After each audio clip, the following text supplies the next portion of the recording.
1 hari setelah kebijakan dibatalkan, antrean warga beli gas 3 kg masih terjadi di Tegal Alur Kalideres, Jakarta Barat. Kondisi ini terjadi karena warung pengecer belum mendapat pasokan LPG 3 kg. Warga harus menyerahkan fotokopi KTP yang berlaku hanya untuk 1 LPG 3 kg. KTP, kalau nggak pakai KTP katanya nggak bisa. Ya mudah-mudahan bisa normal lagi kayak dulu Pak. Jangan kayak gini, susah nyarinya Pak, muter-muter banget. Dapatnya di mana? Ini baru ini nih dapat sudah 3 hari dari hari Sabtu, Minggu, Senin, Selasa, Minggu. Karena belum diantar. Hah? Belum diantar. Iya. Semoga cepat pengecer bisa dapat lagi gitu. Dan jangan susah cari gas. Menteri ESDM Bahlil Lahadalia telah meminta maaf atas kegaduhan soal aturan baru pembelian gas sehingga warga tak bisa membeli gas LPG 3 kg di pengecer. Bahlil meminta agar polemik pemangkasan distribusi LPG 3 kg tidak dikaitkan ke siapapun. Dia menyebutkan jika ada kesalahan, itu adalah kesalahan pihaknya. Kesalahan itu nggak usah disampaikan kepada siapa-siapa. Kami Kementerian SDM yang harus mengambil alih tanggung jawab dan memang tanggung jawabnya itu untuk melakukan perbaikan, penataan. Dan perintah Bapak Presiden adalah wajib untuk tidak boleh ada masyarakat mendapatkan yang tidak cepat gitu. Berarti per hari ini pengecer udah bisa menjual lagi gas 3 Pengecer sudah dinaikkan menjadi sub pangkalan. Ya, dipersalahkan siapa-siapa itu adalah kesalahan kami. Kalau itu ada salah, tapi kalau ada kelebihan, itu adalah kebenaran pemerintah. Sementara Wakil Ketua DPR yang juga Ketua Harian DPP Gerindra Sufmi Dasko bilang tidak tahu apakah aturan penjualan gas LPG ini sudah dikomunikasikan Bahlil kepada Presiden Prabowo sebelumnya atau tidak.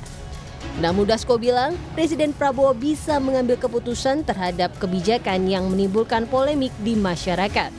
Dasko menilai aturan penjualan baru gas LPG sangat mendadak sehingga tidak terkonfirmasi ke warga. Melihat bahwa penerapan aturannya juga mungkin mendadak ya, tidak tersosialisasikan sehingga kemudian dampaknya tidak dihitung bahwa kemudian terjadi penumpukan masyarakat yang perlu gas LPG. Saya belum tahu itu apakah kemudian hal seperti itu mesti dikoordinasikan ke Presiden ya.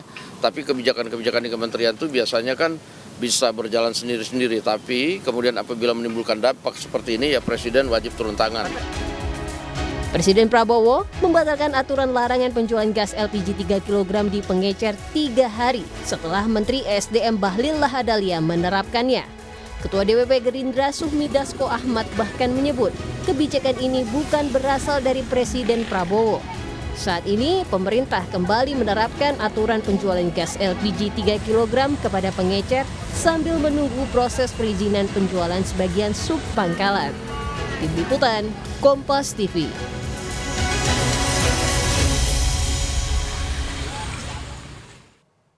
Saudara Presiden Prabowo Subianto membatalkan aturan larangan pembelian gas 3 kg di pengecer 3 hari setelah diterapkan oleh Menteri SDM Bahlil Lahadalia. Pembatalan ini justru disampaikan oleh Ketua Harian Gerindra Sufmi Dasko Ahmad.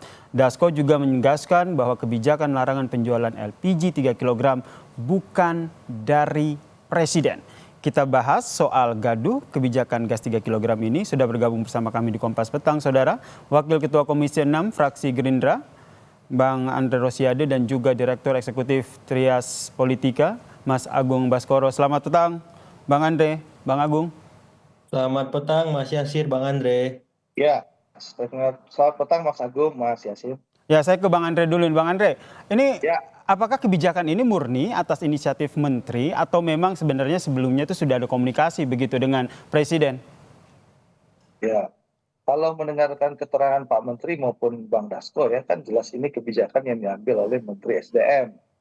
Ya, dan kebijakan sudah diambil, lalu ternyata ada kegaduhan, Presiden memperhatikan masukan rakyat lalu langsung dievaluasi. Kan itu yang terjadi. Berarti memang ini tanpa pengetahuan Presiden begitu? Ya, sesuai keterangan Menteri SDM dan Pak Dasko kan sama, bahwa ini kebijakan diambil oleh Menteri, Presiden tidak diberitahu, lalu muncullah protes di sana sini, lalu Presiden mengambil kebijakan untuk memerintahkan Menteri SDM segera mengembalikan agar pengecer bisa menjual kembali LPG 3 kilo. Berarti Bang Andre, berarti ini bisa dikatakan tidak ada komunikasi begitu, karena kalau sebuah kebijakan itu mau disampaikan kan butuh analisa, persiapan sebelumnya. Berarti sebelumnya tidak ada komunikasi begitu antara Presiden dan Menteri? Gini, Mas. Kalau kan tidak semua dilaporkan ke Presiden, itu yang pertama. Yang kedua, saya membaca surat menyurat antara Menteri SDM dan pihak Kementerian SDM dengan Pertamina itu kan sudah dimulai rencananya bahwa Pertamina sudah mencoba melakukan sosialisasi sesuai dengan permintaan Kementerian SDM. Bagaimana mengajak pengecer itu naik kelas menjadi pangkalan. Ternyata dari 330.000 ya pengecer itu yang mau naik pangkalan hanya 1.500 pengecer, di mana 300 sudah menjadi pangkalan, 1.200 on proses. Itu yang terjadi. Tapi pemerintah melalui Menteri SDM memutuskan 1 Februari harus pangkalan. Ternyata masyarakat kaget karena mungkin sosialisasinya belum maksimal, sehingga menyebabkan masyarakat kaget. Yang biasanya beli LPG 3 kilo 10 meter, 20 meter, atau 50 meter paling jauh dari rumah harus beli mencari 500 meter atau 1 kilometer dari rumah. Dan ternyata pun di pangkalan itu ngantrinya luar biasa. Kan sejak habis ngantri barangnya habis. Nah ini kan itu yang saya sampaikan kepada teman-teman Pertamina, karena saya di Komisi 6, mitra saya di Pertamina, saya sampaikan sudah jelas kebijakan seperti itu. Seharusnya Anda melakukan extra dropping ke pangkalan-pangkalan. Kalau pengecer nggak boleh, otomatis orang datang ke pangkalan. Nah pangkalan harus Anda lakukan extra dropping. Nah itu yang saya protes waktu itu ke Pertamina. Berarti memang belum ada komunikasi begitu ya antara Presiden dan juga. Meskipun tujuannya baik, mungkin karena kurang sosialisasi, kan tujuan awalnya sebenarnya baik ya. Ya kan, untuk memastikan konsumen mendapatkan harga murah sesuai dengan HIT. Tapi mungkin tata caranya dan sosialisasi kurang tepat, akhirnya menimbulkan keramaian. Sehingga akhirnya dibatalkan oleh Presiden Prabowo Subianto walaupun baru 3 hari ya. Saya ke Mas Agung dulu. Ini Anda melihatnya seperti apa komunikasi antara Presiden dan juga menterinya? Ya, tapi Presiden mendengarkan itu langsung merespon dengan cepat. Melalui ketua harian kami, Pak Dasko, yang juga wakil ketua DPR, langsung menyampaikan. Dan alhamdulillah, sejak kemarin kita bisa lihat situasi sudah kembali normal, pengecer sudah bisa berjualan LPG 3 kilo dan juga tidak ada antrian karena ada. Kami tangkap ya yang dimaksudkan oleh Bang Andre. Saya kasih kesempatan ke Mas Agung. Mas Agung melihatnya seperti apa nih komunikasi antara Menteri dan juga Presidennya terkait dengan kebijakan ini? Ya, pertama harus dievaluasi total ya Mas Yasir ya, karena memang kebijakan ini memberikan kegaduhan yang luar biasa, bahkan menimbulkan korban jiwa. Tadi pagi tambah 1 orang lagi, korbannya jadi 2. Jadi evaluasi total untuk seluruh menteri, karena ini udah 2 kali presidennya terjadi. Pertama di PPN yang tidak jadi naik 12%, kemudian soal gas LPG 3 kg. Jadi saya kira semua menteri harus di-retreat kembali nih, ya, supaya tidak offside, tidak melakukan blunder-blunder komunikasi publik yang eksesnya luar biasa. Karena kita tahu ini kan ya hajat hidup orang banyak ya. Jadi pertama itu, karena saya tidak ingin juga Pak Prabowo menjadi damkar terus. Ya, ada kebakaran di sana, di sini dipadamkan. Ada kebakaran. Ini ya kita apresiasi Pak Prabowo, tapi manajemen seperti ini tidak boleh diteruskan lagi. Karena apa? Karena bisa membuat ya publik kacau, riuh terus, kita nggak akan stabil kalau seperti ini pola kerja menteri-menterinya dalam berinteraksi, membuat kebijakan, mensosialisasikan, dan seterusnya, dan seterusnya. Jadi saya kira yang pertama itu. Dan sedikit banyak bisa mengganggu citra legitimasi pemerintah dalam jangka waktu ya menengah. Ya. Kemarin kan udah positif tuh jangka pendek 100 hari. Nah berikutnya harus lebih baik lagi. Saya berharap hal semacam ini yang pertama dan terakhir, ya mau nggak mau yang kayak gini harus disemprit. Komunikasinya harus diperbaiki begitu ya. Kalau kita lihat ini harus diperbaiki.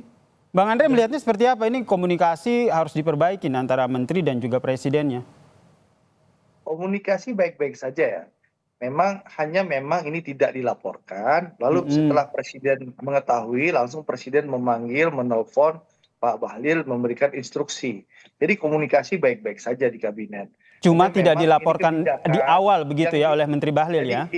jadi Yasin, jangan digiring opini dulu. Ini komunikasi Baik. baik-baik saja, hanya memang Pak Bahlil tidak melaporkan, lalu mengambil kebijakan, lalu kebijakannya menimbulkan kegaduhan, Presiden mendapatkan aspirasi dari masyarakat, tentu Presiden mengambil kebijakan cepat.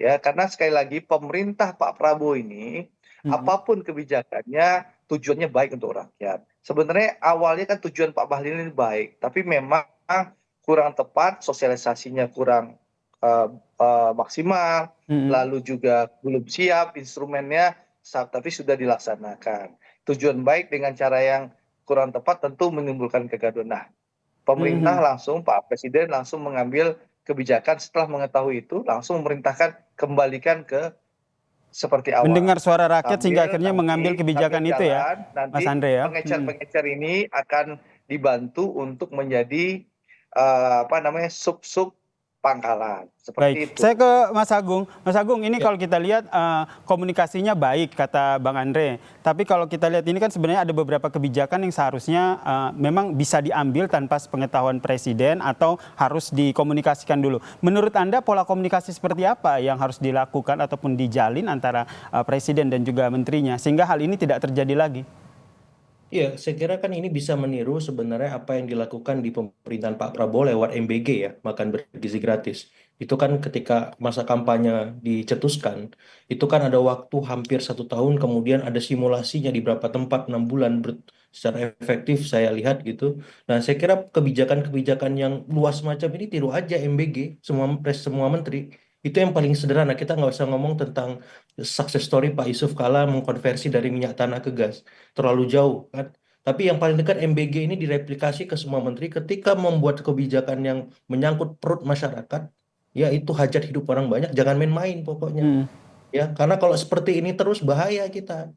Ya, bisa nggak stabil, bisa ricu, bisa kacau di mana-mana gitu. Jadi kalau belum siap, ya udah bertahap dulu, misalkan di Jakarta dulu misalkan atau di mana yang minimalis. Karena Pak JK waktu itu mensimulasikan konversi minyak tanah ke gas itu yang paling sederhana, dia studi banding dulu ke Cina. Tapi kalau kita lihat Mas Agung ini kan sebenarnya jadi citra bagus untuk Prabowo karena mendengar aspirasi rakyat kemudian akhirnya membatalkan kebijakan tersebut. Betul.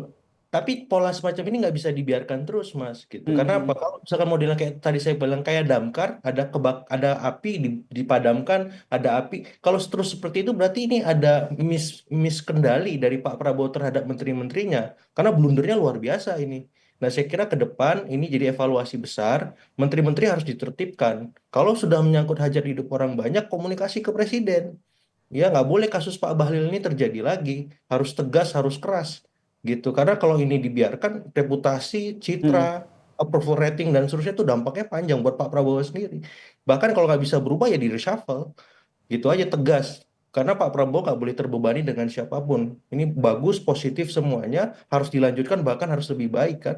Seperti itu. Jadi yang membuat beban macam-macam, di reshuffle lah, kalau saya sesederhana itu. Karena kan ini apa ya, presidennya luar biasa, Mas.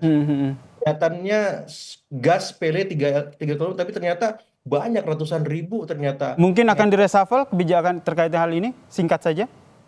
Ya kalau memang ini kan nanti kita cek apakah sub agen yang kemudian akan diberikan gratis sistem IT-nya itu memang gratis di lapangan, harus ada tim khusus dari ISDM untuk memantau. Baik, saya tangkap. Kalau ke Mas Andre, kemungkinan akan ada reshuffle nggak Mas Andre? Ya atau tidak? Mas Yasin, ini pertanyaan ada-ada aja. Orang reshuffle itu kewenangan presiden, nanya ke saya. Gitu. Kemungkinannya seperti apa? Kan kita membaca peluang. Jadi gini, Mas, membaca dari apa yang disampaikan oleh Mas Agung ini, Mas Andre. Mas Yasin, ini Kompas kebiasaan memframing aja. Sedikit mau reshuffle, sedikit begini. Jadi gini, yang jelas begini, kebijakan pemerintah Prabowo akan selalu berpihak kepada masyarakat. Ya, betul. Kami tangkap. Prabowo akan selalu mendengarkan aspirasi masyarakat. Dan itu sudah dibuktikan. Ada komplain dari masyarakat, pemerintah langsung melakukan evaluasi. Yang jelas ke depan tentu, ya kita akan berharap para menteri akan lebih berhati-hati. Dan seperti tadi dimasukkan Mas Agung, bahwa hal-hal yang menyangkut kepentingan rakyat banyak, tentu wajib menteri mengkonsultasikan kepada presiden. Karena Baik. bagaimanapun juga yang mendapatkan mandat dari rakyat itu namanya Presiden Prabowo, Oke. bukan menterinya. Kami Jadi tangkap tentu Bang sekali Andre, lagi masukan- perspektifnya ini hubungan presiden dan juga masukan menterinya tentu akan kondisinya menjadi- baik-baik saja berarti ya, terkait Ya, dengan jadi- kebijakan yang diambil ini. Ya, Baik, terima kasih waktunya, jadi sekali lagi, Bang Andre. Ini sekali lagi tentu segala Baik. masukan, segala kritik tentu akan menjadi Baik. vitamin bagi pemerintah dan tentu kita akan memperbaiki ke depannya. Oke, Tapi yang baik, jelas, kami tangkap. Terima kasih Presiden Bang Andre Prabowo akan Rosiade, selalu Wakil Komisi 6 mengambil DPR dari kebijakan fraksi yang berpihak kepada Gerindra. rakyat. Seperti itu. Baik, terima kasih Bang Andre dan juga Agung Baskoro Ya, telah bergabung terima bersama kasih. kami di Kompas Petang. Salam sehat semuanya. Sehat semuanya, Mas.